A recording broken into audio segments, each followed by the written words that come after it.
It only took Abraham Lincoln a couple of minutes to deliver the Gettysburg Address, but almost every teacher that I know finds it impossible to talk about the Gettysburg Address in just 2 minutes. There's just so much packed in to this prose poem about American history.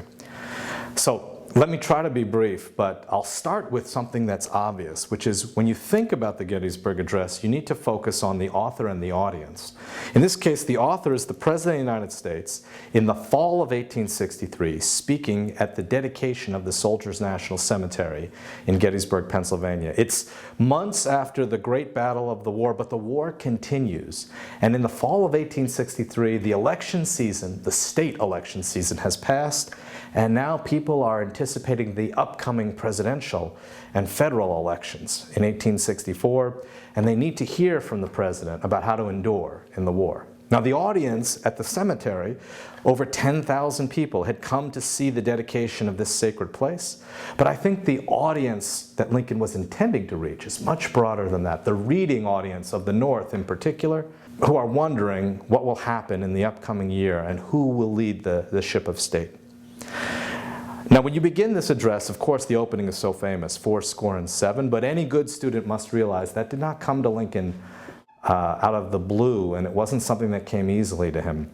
In fact, there is a kind of rough draft opening for the Gettysburg Address after the victory at Gettysburg and after the news had reached Washington that literally at the same time the Union troops had prevailed in Pennsylvania, the Confederate stronghold on the Mississippi at Vicksburg had fallen, the last Confederate stronghold on the river.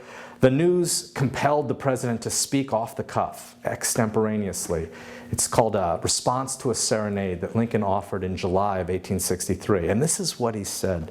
He said, "How long ago is it, 80-odd years, since on the 4th of July, for the first time in the history of the world, a nation by its representatives assembled and declared as self-evident truth that all men are created equal." Think about that opening, and then compare it to the biblical certainty of the opening a few months later at Gettysburg on November 19th. 4score and 7 years ago, our fathers brought forth on this continent a new nation, conceived in liberty and dedicated to the proposition that all men are created equal.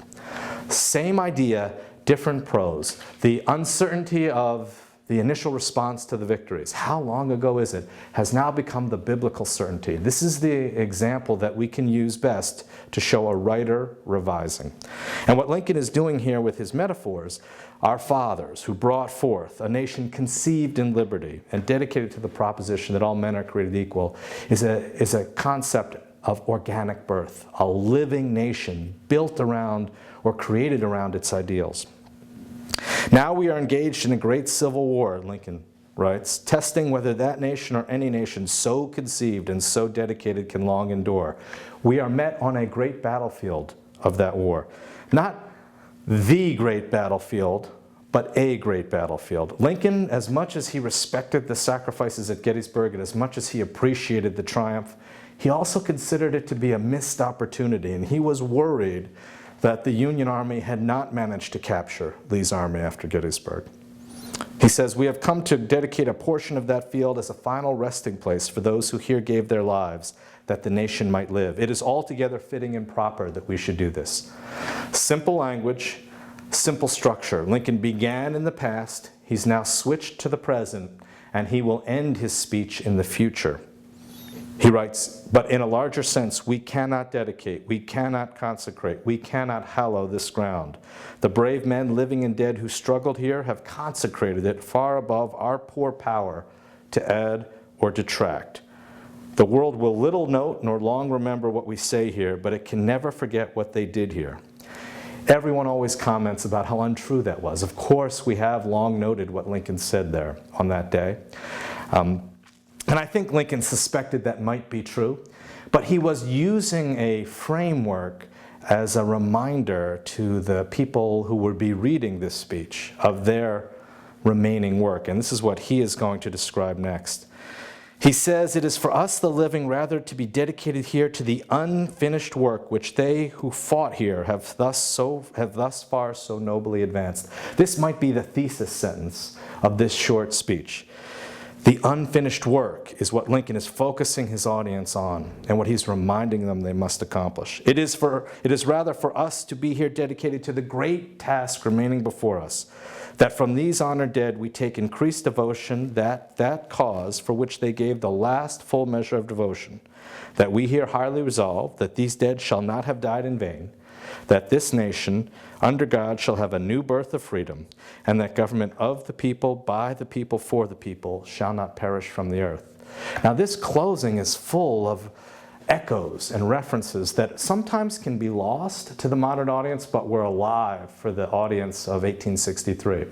For example, that ending, government of the people, by the people, for the people, that was a conscious paraphrase of a very famous speech by Daniel Webster, the senator from Massachusetts who in 1830 gave what was perhaps the most famous speech in 19th century America before the Gettysburg Address. It's called the Second Reply to Haines. It was on the floor of the U.S. Senate.